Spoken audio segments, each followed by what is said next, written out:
Sampai tak? Macam apa? Macam tablet.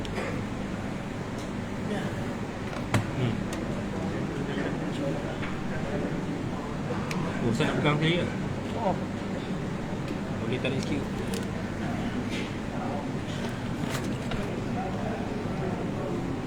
Boleh. Kau tahu kan? Hebat kan? Mana?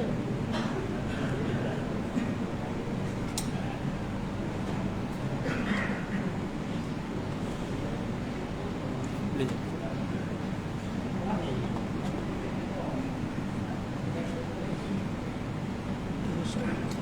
Buat tak? Okey, masih banyak.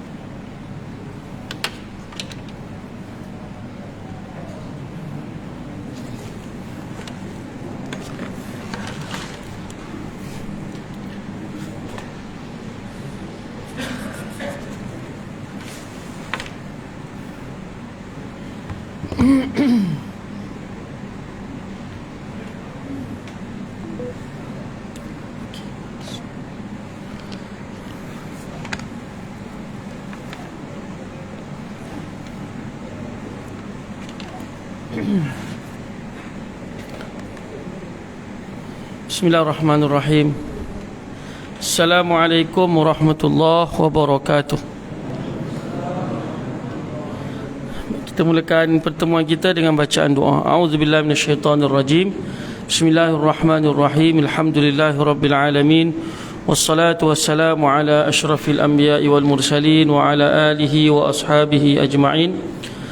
ربنا اشرح لنا صدورنا ويسر لنا أمورنا واحلل عقدة من ألسنتنا يفقهوا أقوالنا ربنا يسر ولا تعسر ربنا تمم لنا بالخير ربنا زدنا علما وارزقنا فهما صلى الله على سيدنا محمد وعلى آله وأصحابه أجمعين والحمد لله رب العالمين آمين.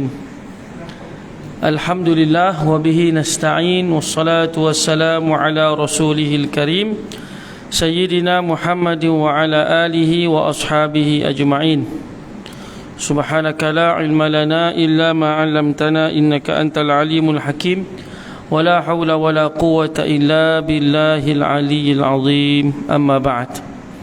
Alhamdulillah, pertama sekali kita panjatkan syukur pada Allah Subhanahu wa taala atas limpah rahmatnya dapat kita bersama-sama pada malam ini.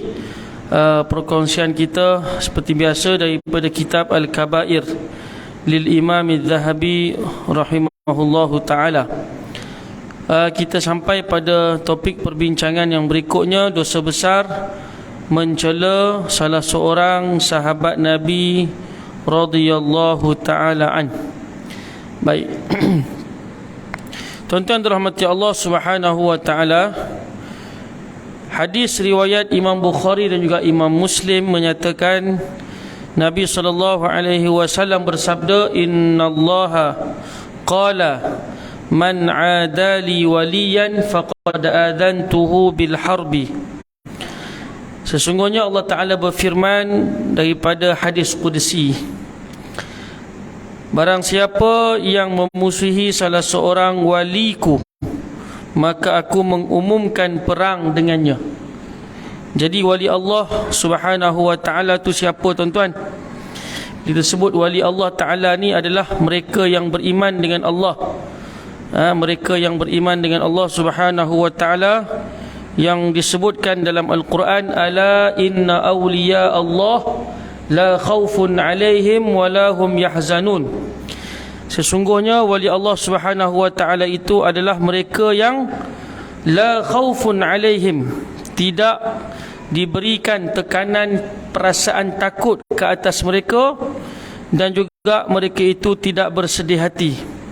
Siapakah mereka itu, tuan-tuan yang dirahmati Allah, yang disebutkan oleh Allah Subhanahu wa taala bahawa mereka itu yang beriman dengan Allah dan mereka itu adalah orang-orang yang bertakwa. Jadi bila kita sebut tentang kalimat wali Allah, adalah memiliki dua syarat utama. Pertama, beriman dengan Allah. Yang keduanya, dia bertakwa kepada Allah Subhanahu wa taala. Ciri-ciri orang yang bertakwa dengan Allah adalah seperti mana yang disebutkan dan diperincikan di dalam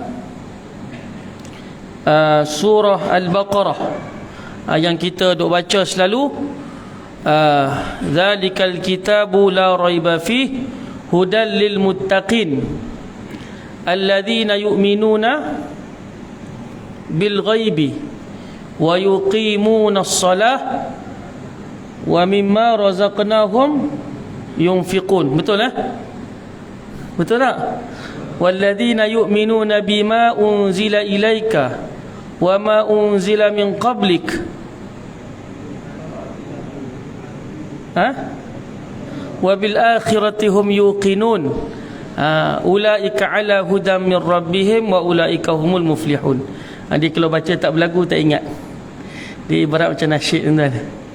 Okey, kita perkirakan ataupun kita kira ciri-ciri orang yang bertakwa. Pertama, alladzina yu'minuna bil ghaib. Orang yang bertakwa itu adalah orang yang beriman dengan perkara yang ghaib. Perkara yang ghaib ni benda yang tak nampak lah. Yang tak nampak. Yang tak nampak siapa tuan-tuan? Allah yang pertama sekali, Allah Ta'ala. Yang kita duk baca setiap malam pada suratul Mulk. Innal ladzina yakhshawna rabbahum bil ghaibi. Mereka yang sesungguhnya takut kepada Allah dalam keadaan ghaib, tak nampak. Lahum maghfiratun wa ajrun kabir. Bagi mereka itu adalah keampunan dan juga apa lagi? Pahala yang besar. Okey, pertama sekali orang yang bertakwa adalah mereka yang beriman dengan benda yang ghaib, yang tak nampak. Siapa lagi yang kita tak nampak? Malaikat tak nampak, akhirat tak nampak, pahala tak nampak, dosa tak nampak. Semua ganjaran tu, dosa tahulah perbuatan, tapi ganjaran tu tak nampak. Nabi sebut siapa yang mengiringi jenazah, ni ada ni arwah almarhum kan, masa dia meninggal kita uruskan dia, kita mandikan dia, solatkan dia, bawa hantar pergi sampai ke tanah perkuburan, maka mereka itu mendapat, kata Nabi, pahalanya qiratan. Qiratan maksudnya 2 bukit. Pahalanya sebesar 2 bukit. Satu bukit sebesar bukit Uhud. Tuan-tuan tengok bukit Uhud tu gedabak besar tuan-tuan kan. Itulah besar pahala. Tapi kita nampak tak yang Nabi sebut tu? Tak nampak. Tapi kita beriman, itu ciri orang yang bertakwa dengan Allah Subhanahu wa taala. Nabi sebut orang yang apa tadi dalam hadis, kalau kamu tahu tentang kelebihan saf depan, pasti kamu akan berbunuh-bunuhan untuk merebut saf depan. Lepas ni bergaduh tuan nak rebut saf depan. Tapi tak ada yang bergaduh sebab tak nampak. Kalau nampak bergaduh tuan.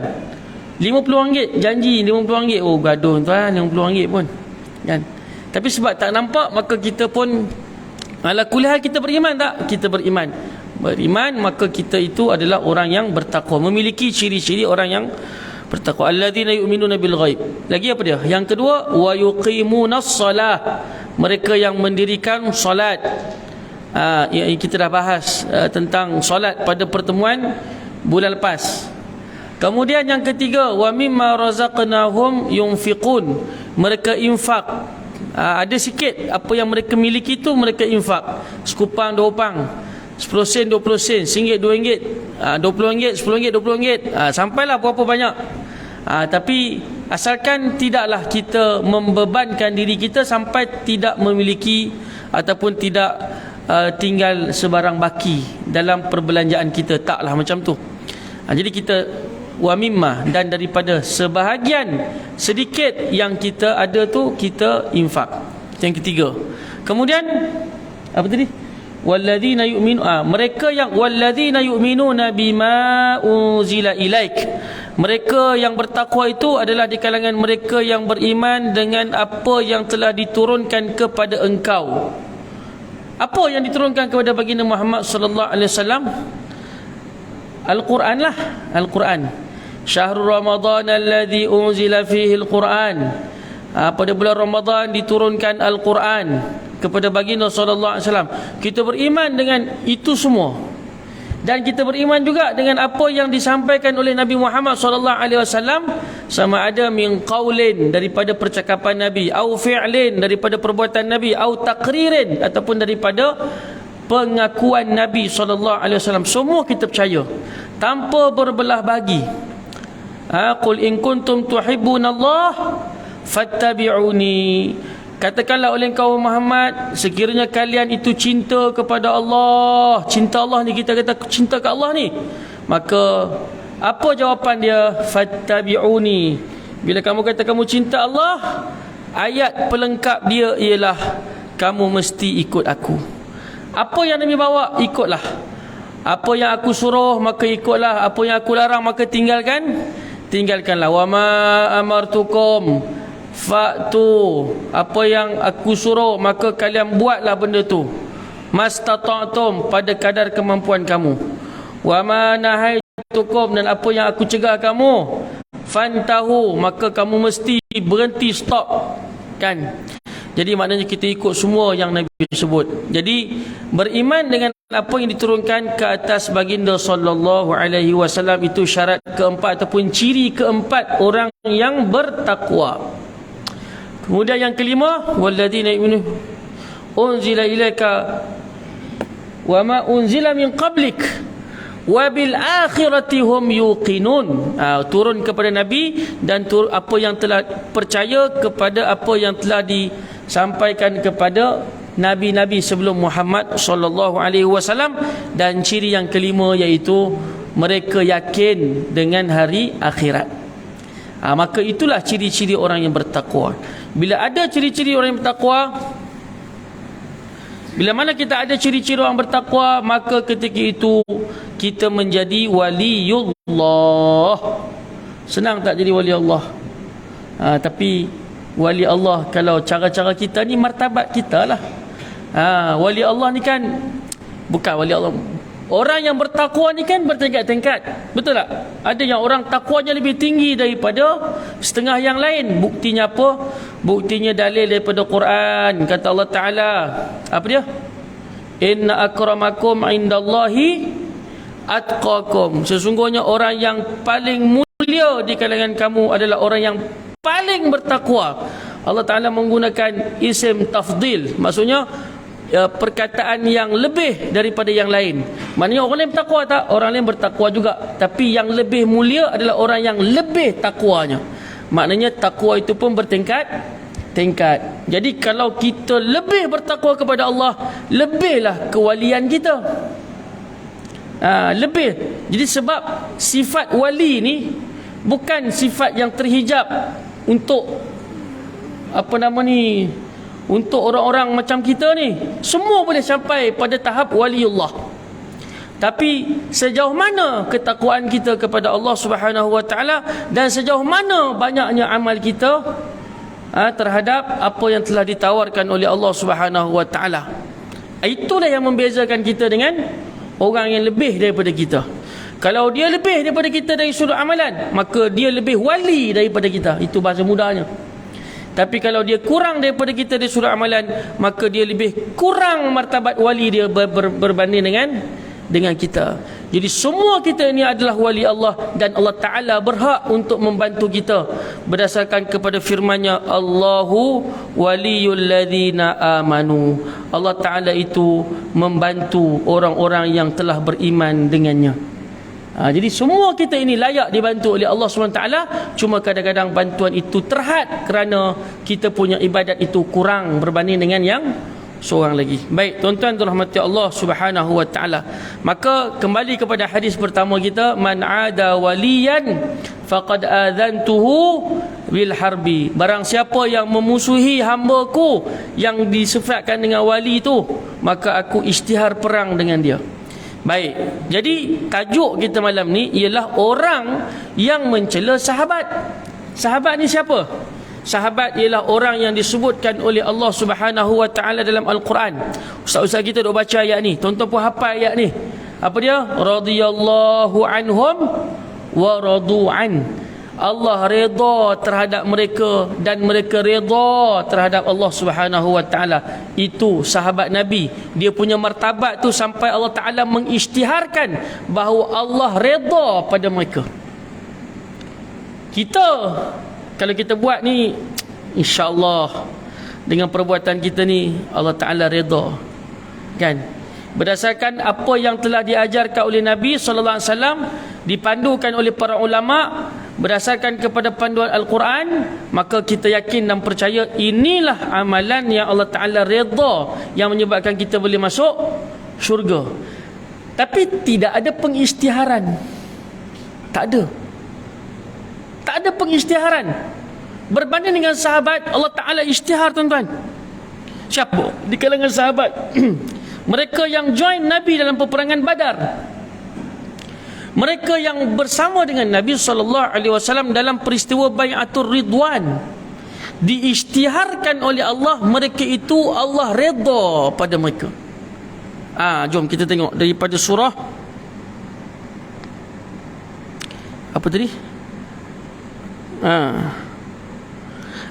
Dalam surah Al-Fath ayat yang ke-18, kata Allah Ta'ala, laqad radiyallahu 'anil mu'minina idh yubayyi'unaka tahta asy-syajarah. Sesungguhnya Allah Ta'ala, itu Tuhan gunakan apa, tuan-tuan? Tuan-tuan belajar bahasa Arab kan? Laqad, Tuhan gunakan dua haraf taukid, haraf penegasan. Sungguh benar, gitu nak terjemah dia kan. Pasti benar, gitu. Pasti itu adalah haraf taukid, benar-benar itu pun haraf taukid, dua kali. Kalau bahasa kita betul-betul, gitu. Ataupun T itu ditebalkan, betul lah tu. Itu macam taukid tu, penegasan. Laqad radiyallahu 'anil mu'minin, Allah Ta'ala betul-betul redha kepada orang yang beriman. Idh yubayyi'unaka tahta syajarah, ketika mana mereka berbai'ah dengan engkau di bawah pokok. Tu Haji tak bawa balik pada umrah. Dekat Masjid Hudaibiyah tu ada pokok, tapi pokok tu dah ditebang sebab orang nak pergi ambil berkat, pergi sapu apa semua. Jadi kerajaan Saudi dia rimas, dia potong buang pokok tu. Pokok tu, para sahabat duduk dengan Nabi SAW, mereka berbai'ah dengan Nabi. Apa akan jadi? Jadilah hari ni. Kalau kata engkau suruh kita perang, perang tak ada masalah. Ada sekitar 1,400 sahabat yang bersama dengan Nabi. Betul lah? Macam tak confident je jawapan.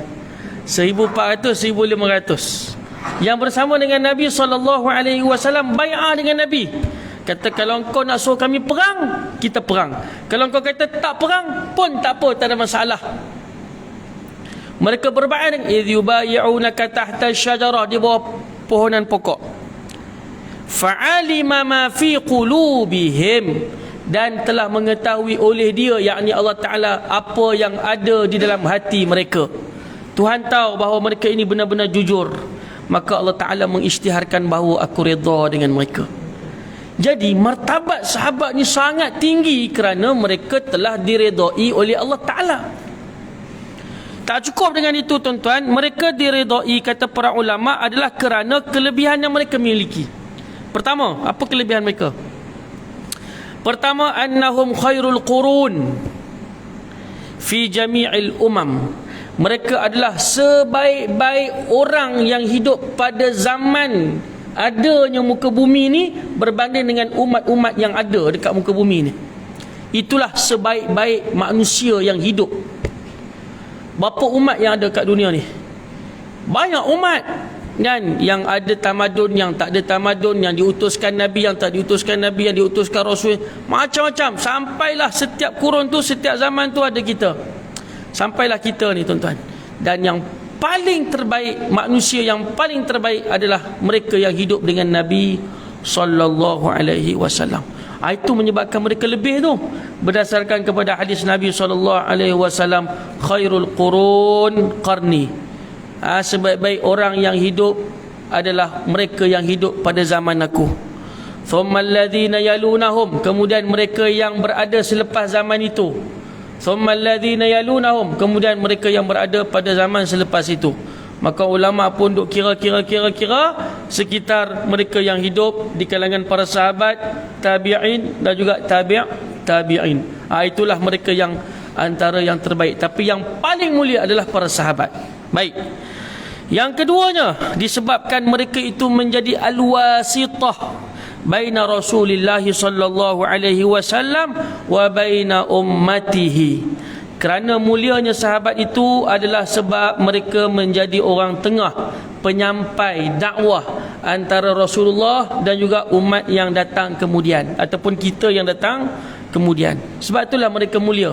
Orang tengah ni, kalau dalam bab bisnes, orang tengah tak mulia sebab dia makan atas angin. Tapi dalam bab sahabat ni, dia jadi orang tengah. Dia bukan makan atas angin, dia memang buat kerja. Dia buat kerja. Dia sanggup bermati dengan Rasulullah SAW. Dia sanggup tinggalkan tanah air kerana dakwah. Dia sanggup tinggalkan anak bini dia kerana agama. Kalau kita dah sebut, ustaz-ustaz kita pun dah sebut, kalau bukan kerana pengorbanan sahabat, agak-agak kita dapat tak cium haruman surau An-Nur ni. Harum ni surau An-Nur ni. Masuk-masuk dia ada bau lain. Ni bau apa ni? Macam bau Madinah. Kan? Betul tak? Tapi kalau gonyuh mata, Allahu Akbar. 3 tahun sakit sebab dia lekat kat sejadah kan. Mata gatal, garu sakit. Bau apa ni tuan-tuan? Tuan-tuan Sanu pun tak jawab tu. Dia kata bau raudah. Saya tak tahulah bau raudah ke tidak, tapi ada bau. Saya nak beritahu pada tuan-tuan, kalau bukan kerana pengorbanan sahabat, tak dapatlah kita bau haruman ni. Kan? Kita duduk tak mana-mana tu. Silap kita pun jadi macam orang Mexico kan. Jadi kartel dadah ke, kan, jadi pembunuh ke, jadi kita pun tak tahu. Tapi kerana pengorbanan mereka, sebab itulah mereka mulia dalam agama ni. Mereka berada pada kedudukan yang tinggi. Dalam selawat kita baca selawat Allahumma salli ala sayyidina Muhammad wa ala ali sayyidina Muhammad. Sampai tu kita habiskan dengan apa? Wa ala alihi, kadang-kadang tu wa ashabihi. Sebut nama sahabat Nabi, ataupun sebut mereka yang berkawan dengan Nabi tu. Kan? Sebut. Maknanya mereka berada pada level yang jauh meninggalkan kita. Itu yang kedua. Yang ketiga, kerana apa? Maka na'ala aidihim minal futuhatil wasi'atil azimah. Kerana pada tangan mereka itulah banyak negara-negara yang telah dimerdekakan ataupun yang telah dibebaskan. Istilah bahasa Arab al-futuhat, pembukaan. Dibuka negara-negara yang berada di dalam kegelapan itu, dibawanya cahaya Islam. Siapa yang pergi? Sahabat Nabi. Sahabat Nabi pergi. Kita baca kisah-kisah sahabat Nabi. Tuan-tuan boleh buka kitab Suwarun min Hayatis Sahabah. Saya kongsikan dengan masjid jiran kita, masjid Ubudiyah. Kan? Gambaran kehidupan para sahabat, tinggalkan, pergi merantau. Nabi arahkan, pergi mereka. Tinggal, tak apa, tak ada masalah. Mu'adz bin Jabal menggigil. Kan? Hudzaifah bin Yaman menggigil. Usamah bin Zaid umur 18 tahun. Diarahkan untuk menjadi panglima perang. Bawah dia ada Abu Bakar, ada Umar, ada Sa'ad bin Abi Waqqas, ada Abdurrahman bin Auf. Tak gelabah tuan-tuan. Umur 18 tahun jadi pengerusi surau. Jadi imam tak apa, imam biasa imam muda kan. Pengerusi pengurusi kan. SU lebih tua pada dia. SU bukan SU, silap-silap ke SU mana pencen kan. Jadi SU surau ni. Pengurusi dia budak 18 tahun. Cemer dia kata. Aku nak ikut cakap hang ke? Kan, sebab tu golongan Ansar, bila mana Rasulullah wafat, berbisik kepada Umar, wahai Umar, boleh tak engkau tolong selotok dengan Abu Bakar As-Siddiq. Abu Bakar jadi khalifah ganti Nabi SAW. Minta supaya Usamah ni digantikan orang yang lebih pengalaman. Jawab Abu Bakar radhiyallahu taala anhu. Tu Abu Bakar hidup menangis, hidup sedih tu kan. Abu Bakar kata, aku tidak akan tukar orang yang telah dilantik oleh Rasulullah sallallahu alaihi wasallam. Terkejut Umar. Balik nonong gitu lah, jumpa Ansar kata, macam mana jawapan Abu Bakar? Khalifah kata apa? Umar kata aku dah sebut dah, jangan duk tanya abang ni. Dia tak tukar Sebab apa? Sebab itu orang dilantik oleh Nabi SAW. Patuhnya mereka. Sebab itu kedudukan mereka itu berlain dengan kita. Nabi sebut dalam peperangan apa? Peperangan Mu'tah. Kan? Nabi kata kalau Zaid bin Harithah, ayah kepada Usamah kan, kalau Zaid bin Harithah gugur syahid, gantikan dengan Ja'far bin Abi Talib. Memang gantikan dengan Ja'far. Tak ada siapa pergi berebut. Okey, tak apa, tak payah Ja'far lah, kita lantik orang lain. Kita jauh, Nabi duduk jauh ni, tak apa kita lantik orang lain. Tak. Ja'far gugur, gantikan dengan Abdullah bin Rawahah. Betul-betul Ja'far gugur, gantikan dengan Abdullah bin Rawahah. Semua patuh. Tak ada siapa kata tak boleh. Abdullah bin Rawahah gugur syahid juga. Nabi kata ketika itu kalaulah Abdullah bin Rawahah pun gugur syahid, maka kalian pilihlah orang yang paling kalian percayai. Maka mereka pun sepakat bincang-bincang, tak apa, dalam kelang kabut duk tengah perang ni, lantiklah Khalid ibn Walid. Nak beritahu tuan-tuan, maqam mereka, level mereka lain, jauh dengan kita. Jauh dengan kita. Baik, itu yang ketiga. Yang keempat, annahum nasyarul fadail baina hadhihi al-ummah min as-sidqi wan nadahi wal akhlaqi wal adab. Mereka berada dalam umat ini dalam keadaan mereka menghebahkan akhlak, adab, Quran, ilmu dan sebagainya. Semua mereka lakukan demi menyampaikan risalah yang Nabi SAW telah turunkan kepada mereka.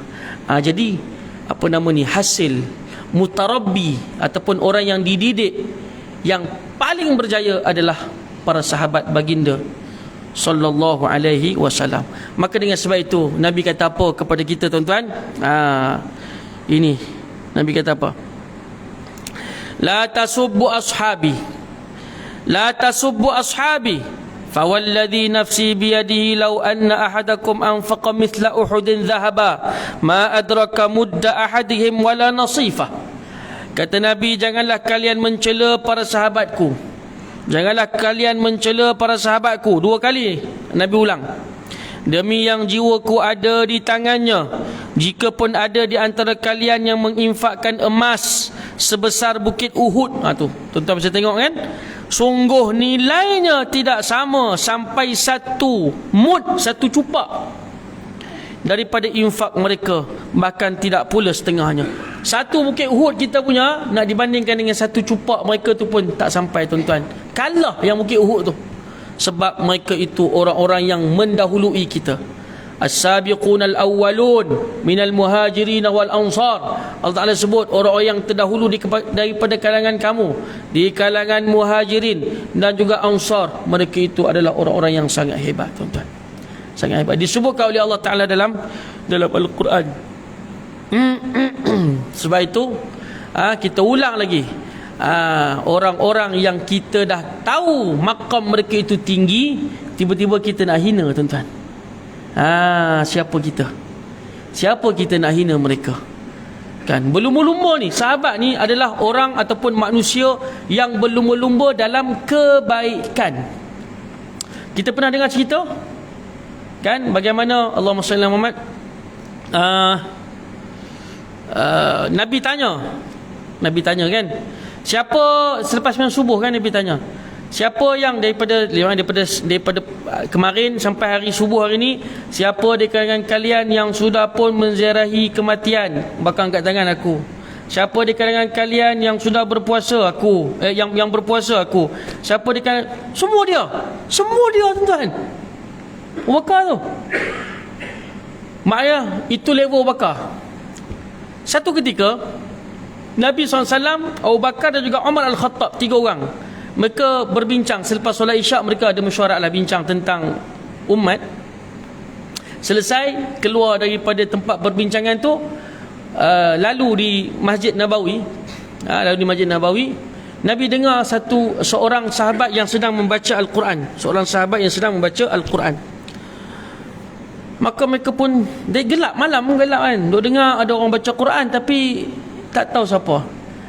Lalu Nabi SAW bersabda, barang siapa yang nak membaca Al-Quran fresh, maknanya segar bugar, maka falyaqra'hu ala qiraati ibnu Ummi Abdin, hendaklah dia membaca seperti mana bacaan ibnu Ummi Abdin ni, siapa dia nama? Abdullah bin Mas'ud radhiyallahu taala anhu. Dia berkata, man sarrahu an yaqra'al Quran kama unzil falyaqra'hu ala qiraati ibni Ummi Abdin. Siapa yang nak baca Quran secara fresh, kan nak tiru lagu yang fresh, nak dengar lagu yang fresh, nak dengar bacaan yang betul-betul seperti mana dia diturunkan oleh malaikat Jibril, maka bacalah seperti mana bacaan Abdullah bin Mas'ud radhiyallahu taala anhu. Itu level dia, tuan-tuan. Level Abdullah bin Mas'ud radhiyallahu taala anhu. Malam tu, kisah malam tu lalu Umar dengar, Abu Bakar pun dengar Nabi sebut begitu. Yang keduanya Nabi kata, selepas mana dah selesai semayang, sahabat yang dalam masjid selesai semayang, Abdullah bin Mas'ud lah selesai semayang, maka dia pun berdoa kepada Allah Ta'ala. Rasulullah, Abu Bakar dan juga Umar masih lagi pada tempat yang sama, mendengar melihat dan juga mendengar apa yang dilakukan oleh Abdullah bin Mas'ud radhiyallahu ta'ala anhu. Selesai dia solat, dia pun berdoa. Ketika mana dia berdoa, tuan-tuan, Nabi SAW kata, sal tu'ta, kamu mintalah, pasti kamu akan diberikan. Kamu mintalah apa saja, kamu pasti akan diberikan oleh Allah Subhanahu wa ta'ala. Umar Al-Khattab dalam hati dia kata, ini nak cerita pasal berlumba ni. Dia kata, hati tak apa, esok pagi ini cerita bagus ni, esok pagi aku nak terus pergi jumpa Abdullah bin Mas'ud, nak bagi tahu berita gembira kepada Abdullah bin Mas'ud tentang apa yang Nabi sallallahu alaihi wasallam ucapkan malam ni.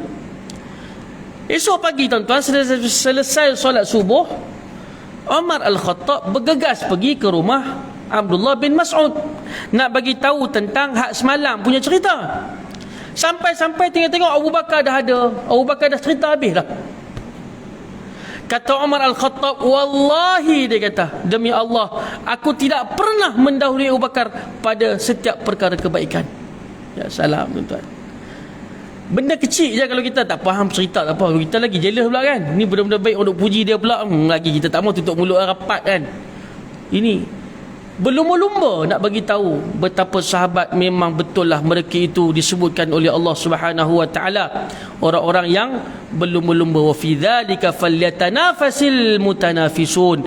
Pada yang demikian itu, kerana syurga rahiqun makhtum itu, mereka berlumba-lumba lah di kalangan orang-orang yang berlumba-lumba untuk mendapatkan kebaikan daripada Allah Subhanahu wa taala. Itu ciri-ciri sahabat. Menyebabkan Nabi sangat murka orang yang membenci mereka ataupun orang yang mengkafirkan mereka, apatah lagi iaitu golongan-golongan ataupun mereka yang berfahaman Syiah Rafidah. Baik, tuan-tuan dirahmati Allah Subhanahu wa taala.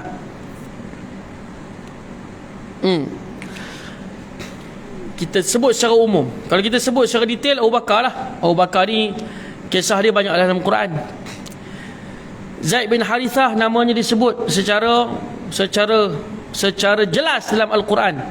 Zaid bin Harithah. Abu Bakar As-Siddiq disebutkan lebih kurang 3 kali. Umar Al-Khattab, Allah Ta'ala muwafaqah ni Allah Ta'ala istilahnya Allah Ta'ala bersetuju dengan cadangan Umar Al-Khattab kepada Nabi SAW. Antara muwafaqah Allah Ta'ala dengan Umar apa dia? Yang saya ingat satu lah. 2 lagi tak ingat. Tuan-tuan mungkin ingat. Pertama, apa dia? Tuan-tuan tak ingat? Saya tak ingat.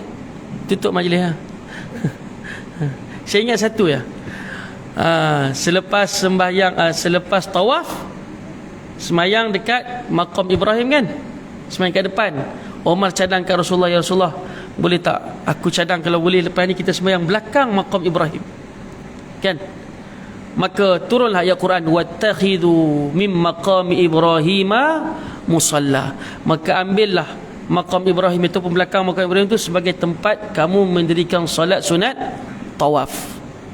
Jadi satu yang lagi 2, tuan-tuan, carilah homework, tanya Ustaz Google. Tapi jangan tanya Ustaz Google yang bukan-bukan keluar Syiah punya nanya, tuan-tuan. Okey. Lagi 2, tuan-tuan, carilah. Okey, apa lagi? Umar Zaid bin Harisah. Abu Ubaidah Al-Jarrah juga disebutkan oleh Allah Ta'ala tentang ceritanya dalam Al-Quran, dalam surah Al-Mujadalah ataupun surah Al-Mujadilah. Dan ini tuan-tuan pun tahu kisahnya, bagaimana dia telah memenggal kepala bapa dia, kepala ayah dia, dalam peperangan Badar. Apa lagi? Banyaklah sahabat. Abu Bakar As-Siddiq radhiyallahu ta'ala anhu, kan, wa sayujannabuhal atqa alladhi yu'ti ma lahu yatazakka wa ma li ahadin 'indahu min ni'matin tujza illa ibtigha'a wajhi rabbihil a'la wa la sawfa yarda. Tuan-tuan balik baca surah Al-Lail ayat 17 sampai ayat 21. Tuan-tuan pun hafal ayat surah ni, suratul Lail ayat 17 sampai ayat 21. Orang yang dimaksudkan itu adalah Abu Bakar As-Siddiq radhiyallahu taala anhu. Baik, satu lagi yang sempat saya kongsikan dengan tuan-tuan daripada surah At-Taubah. Ini selalu kita baca surah At-Taubah ayat 40, ketika mana Allah Ta'ala berfirman, Thaniyatnain idhuma fil ghar idh yaqulu li sahibihi la tahzan innallaha ma'ana. Ni tuan-tuan, kata Allah Ta'ala dalam Al-Quran, Thaniyatnain, ada dua orang, idhuma fil ghar, mereka berdua dalam gua. Kemudian kata Allah Ta'ala, salah seorang daripadanya berkata kepada sahabatnya, siapa dia yang berkata tu? Nabi SAW berkata kepada sahabatnya Abu Bakar As-Siddiq, la tahzan, jangan kamu bersedih, innallaha ma'ana, sesungguhnya Allah Ta'ala bersama-sama dengan kita. Kata para ulama, tidak ada orang yang berdua-duaan dan Allah lah yang ketiganya bersama dengan mereka dalam merasai kepayahan dan kesulitan mereka itu. Siapa orangnya? Rasulullah dan juga Abu Bakar As-Siddiq radhiyallahu taala anhu. Ni tuan-tuan. Ini maknanya ada kelebihan pada diri Abu Bakar As-Siddiq radhiyallahu taala anhu. Baik. Nak azan dulu kah? Silakan.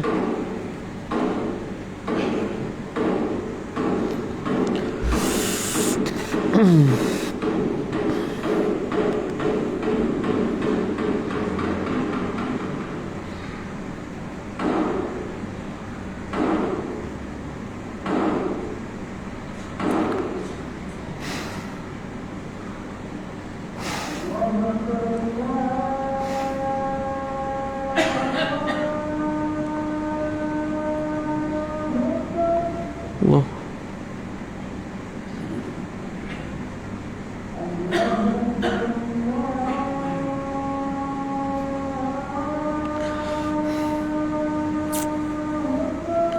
Allahu Akbar, Allahu Akbar.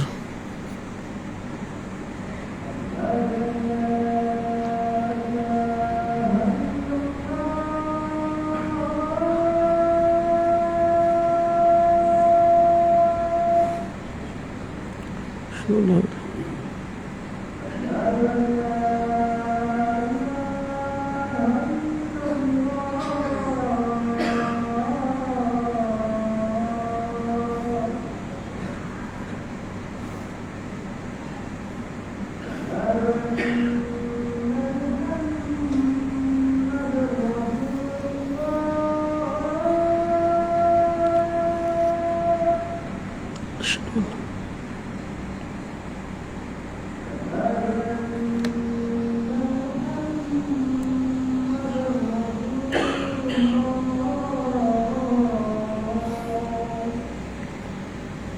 أشهد أن محمدا رسول الله.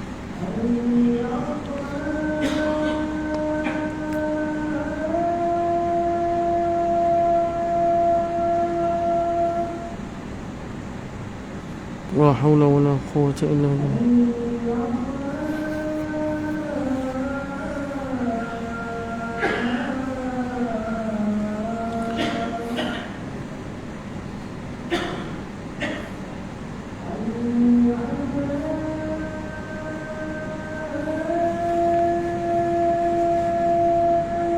لا حول ولا قوة إلا بالله.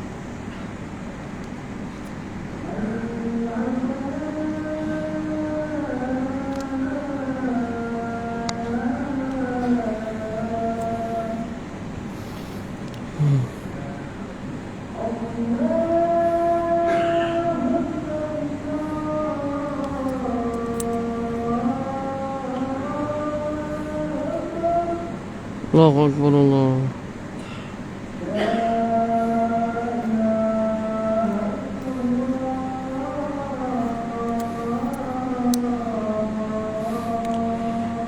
La ilaha illallah Muhammadur Rasulullah.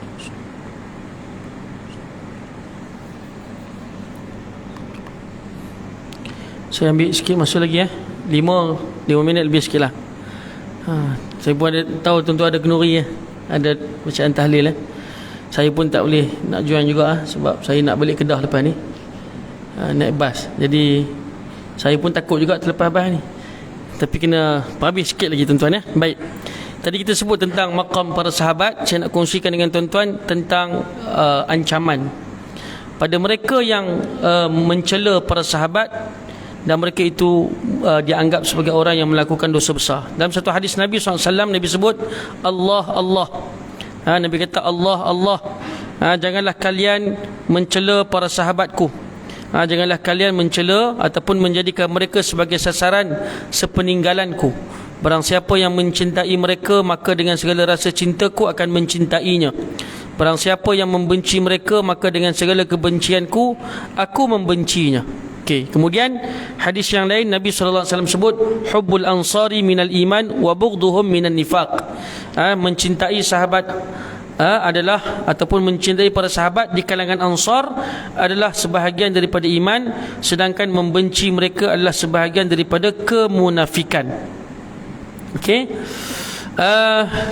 Kemudian pengarang menyatakan bahawa maka barang siapa mencaci maki atau mencela mereka, yakni para sahabat, sungguh ia telah keluar daripada agama ini dan telah pula menyimpang dari millah orang-orang Islam. Sebab cacian atau celaan tidak akan lahir selain daripada i'tiqad, keyakinan bahawa mereka bukanlah orang baik-baik, atau daripada kedengkian kepada mereka yang terpendam, atau pengingkaran terhadap pujian yang Allah Subhanahu wa taala sebutkan dalam kitabnya dan dinyatakan oleh Rasulullah sallallahu alaihi wasallam dalam hadis yang sangat banyak. Jadi maknanya tidak ada orang yang benci sahabat kecuali mereka itu telah membenci Rasulullah sallallahu alaihi wasallam. Baik itu kalau ada orang dakwa dia sayang Rasulullah, sayang ahlul bait ahli keluarga Rasulullah, tapi dia mencela sahabat Nabi sallallahu alaihi wasallam, maka mereka itu adalah golongan yang terkeluar daripada agama ini. Siapakah yang dimasukkan tu tuan-tuan? Tak lain tak bukan adalah golongan Ar-Rafidah. Mereka yang telah mengkafirkan semua sahabat Rasulullah kecuali sebahagian kecil. Ada sebahagian pandangan mereka menyatakan terkecuali ada 4 orang sahabat sahaja yang terbebas daripada kekufuran golongan Syiah Ar-Rafidah. Syiah Rafidah, Syiah Imam 12, ataupun dalam bahasa Arab Syiah Ithnai Asyariyah, itu adalah golongan yang terkeluar daripada agama ni. Tapi perbahasan ni kena panjang sikit lah, sebab mereka yang seakan-akan dan juga seangkatan dengan golongan Syiah Rafidah ni banyaknya berpusat di mana? Di Gombak, dan juga sebahagian kecil ada dekat Kelang, ada juga dekat Johor, ada juga dekat Melaka, ada juga dekat Pendang, Kedah. Ini semua golongan yang sama mazhab ataupun sama itijah dia dengan golongan Rafidah yang mengkafirkan sahabat. Tapi kalau nak kata mereka kafir, kena banyak sikitlah berhujah tuan-tuan Baik, itu kita serahkan kepada pihak yang bertanggungjawab lah Ala kulli hal, kena berhati-hati dengan apa yang dianggap sebagai mencela para sahabat radhiyallahu taala anhum. Baik, satu lagi tuan-tuan daripada Abdullah bin Mas'ud radhiyallahu taala anhu bahwasanya Rasulullah sallallahu alaihi wasallam bersabda, jika sahabat-sahabatku disebut-sebut, maka tahanlah diri kalian dari mencelanya. Maknanya kalau disebutkan tentang sahabat tak suka. Contoh kita belajar tentang sejarah, ada berlaku pertelingkahan. Kita hari ni dah jauh lah, tak ada masalah. Tapi zaman-zaman yang dulu, yang dekat-dekat tu, pertelingkahan ataupun khilaf antara Sayyidina Ali dan juga Muawiyah. Betul Sayyidina Ali dan juga Muawiyah. Dan juga Sayyidina Ali dengan Aisyah. Mungkin kita lebih menyokong Muawiyah sebagai contoh, maka tahan mulut kita daripada mencela Sayyidina Ali. Ataupun kita lebih cenderung kepada Sayyidina Ali, maka tahan mulut daripada mencela Muawiyah. Kerana mereka ini ada kelebihan tertentu dan khilaf mereka itu adalah khilaf pada ijtihad mereka. Sebab itu kata Nabi SAW, alaikum bisunnati wa sunnatil khulafa'ir rasyidin min ba'di, addu alaiha bin nawajid. hendaklah kalian ataupun wajib ke atas kalian berpegang dengan sunnah aku dan sunnah khulafa ar-rasyidin.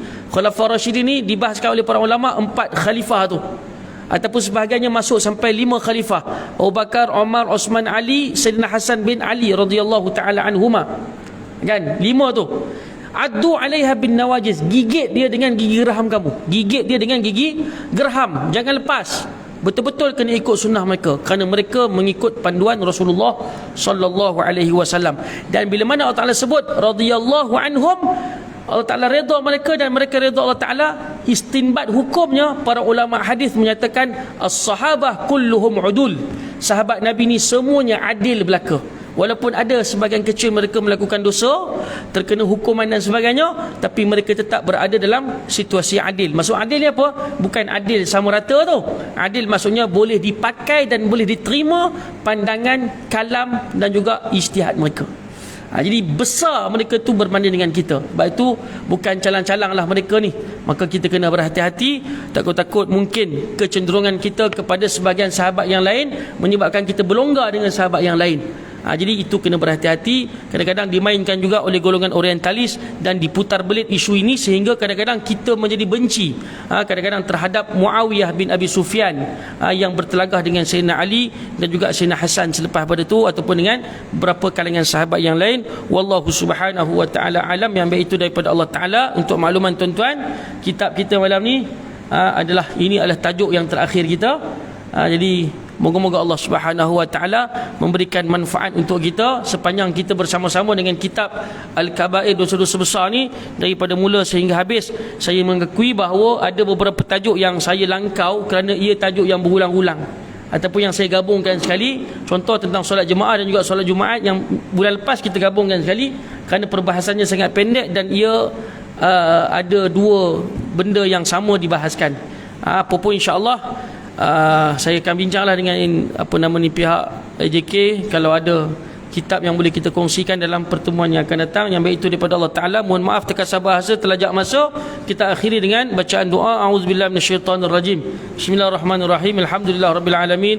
Wassalatu wassalamu ala asyrafil anbiya'i wal mursalin wa ala alihi wa ashabihi ajma'in. Allahumma anfa'na bima 'allamtana wa 'allimna mimma yanfa'una wa zidna 'ilma warzuqna fahma. Wa sallallahu ala sayyidina Muhammad wa ala alihi wa ashabihi ajma'in. Walhamdulillahi rabbil alamin. Amin. Assalamualaikum warahmatullahi wabarakatuh.